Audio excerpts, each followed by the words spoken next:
Welcome back to Andersen Acres. It is hot and humid outside today, which makes it perfect for growing plants. So today I thought I would talk a little bit about fertilizers because I did get a few questions about fertilizer. So I'll just talk about them in general. I'm not going to talk about specific brands except to mention one that everyone knows. So we're not going to get into which fertilizer I recommend because I can't recommend a fertilizer for you just because I don't know what your soil is like, I don't know what you're growing, I don't know where you live, so I can't give general recommendations for what fertilizer to use, but I can talk about fertilizers in general. So there are a wide range of fertilizers and they can be really confusing. So they're usually distinguished from each other by the nutrients they provide, the materials that they're made of, and the form that they come in. So the three things you want to look at is what kind of nutrients do they provide for your plants, what are they made of, and how do you apply them? Are they a powder? Are they a liquid? So those are the three things you want to look at when you are choosing a fertilizer. There are fertilizers for specific plants and specific situations, as well as your general all-purpose fertilizers. In general, you will be using an all-purpose fertilizer if you're going to use a fertilizer at all. Mostly because for most of us, that is the most suitable. All right. If you have a very specific situation, you may want to ask your garden center about a very specific fertilizer for your plants and for your garden. But for most of us, a general all-purpose fertilizer will work just fine. So some fertilizers are made from organic materials, others are made from inorganic. Some come from natural sources like plants, rocks, animals, that kind of thing. Others are synthesized, created in chemical factories. Some of them are granular, so they look like little beads or something like that. But liquids and powders, you can also get those. I would almost always recommend a granular version. It's easier to apply. You don't have to dissolve it in water, and you literally just sprinkle it in the area you're using. So generally, I would tell you to look for a granular formula. Liquids and powders can be used, but they sometimes have a few other steps that you have to use, like dissolving them in water and stuff like that. And most of us don't want to do that. So generally, I would recommend granular fertilizers. Some fertilizers, usually made from minimally treated natural products, can be approved for use by organic gardeners. If you are someone who is hoping to grow organic or even hoping to get certified organic, you would use those. Most of these synthetic fertilizers are not certified organic, so if you are deciding to grow organic, you can't use those. You have to use a certified organic fertilizer. I'm not saying whether organic is good or bad. We don't necessarily grow organically. Sometimes we do. It depends on the bed. Some of the beds have chemical fertilizers. Some of them do not. So I'm not pro or against organic. But if you are growing organic or you've decided that's the route you want to go, you do need to use a specific organic approved fertilizer, because not all of them are approved for use by organic gardeners.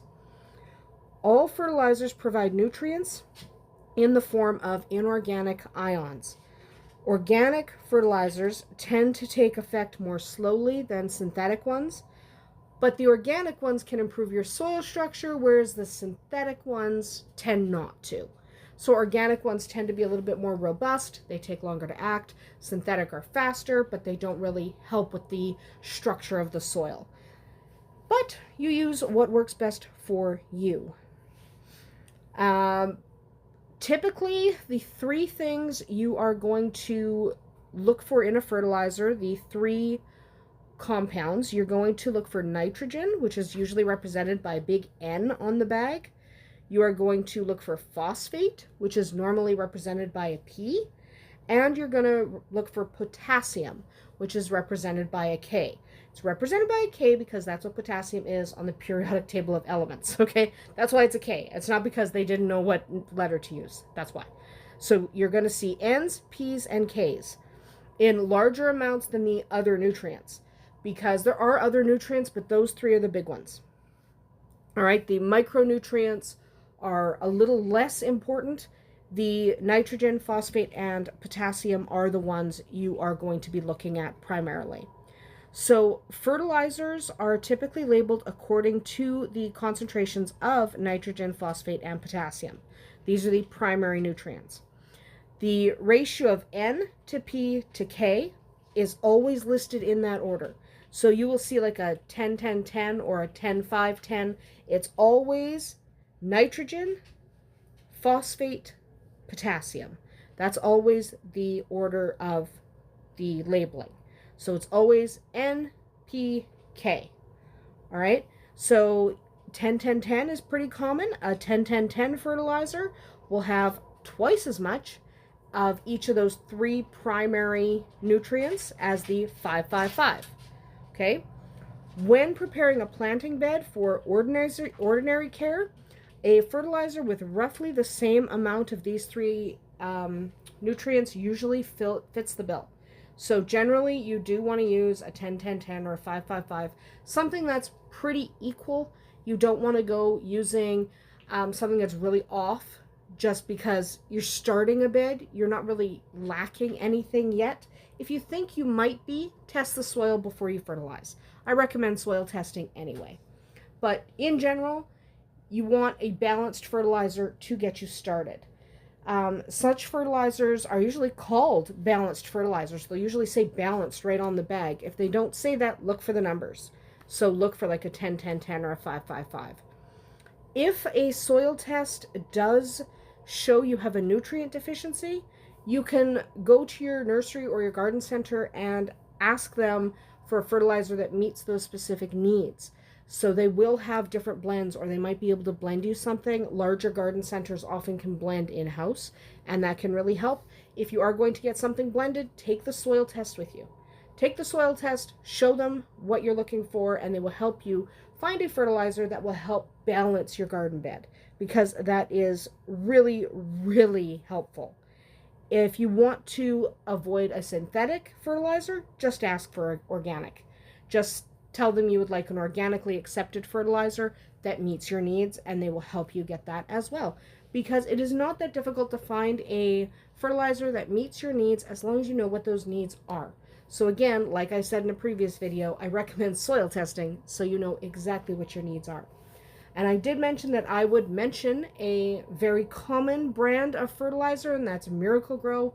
It is a fertilizer that everybody's heard of, a lot of people use.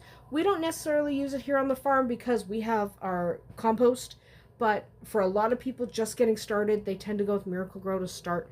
Usually after a couple of years, you kind of through trial and error find something that works a little bit better for your particular situation. But let's face it, most gardeners start with Miracle-Gro and go from there. It is a large brand that is available pretty universally, so that's just what a lot of people go by. If you start with Miracle-Gro, I'm sure you will find in a few years that something else works better for you, but what that something else is, I can't really tell you. Again, I don't know your situation, I don't know your soil, and I certainly don't know where you live. So that is about it for us here today at Andersen Acres. Remember to check your soil tests before getting your fertilizer. We'll see you tomorrow.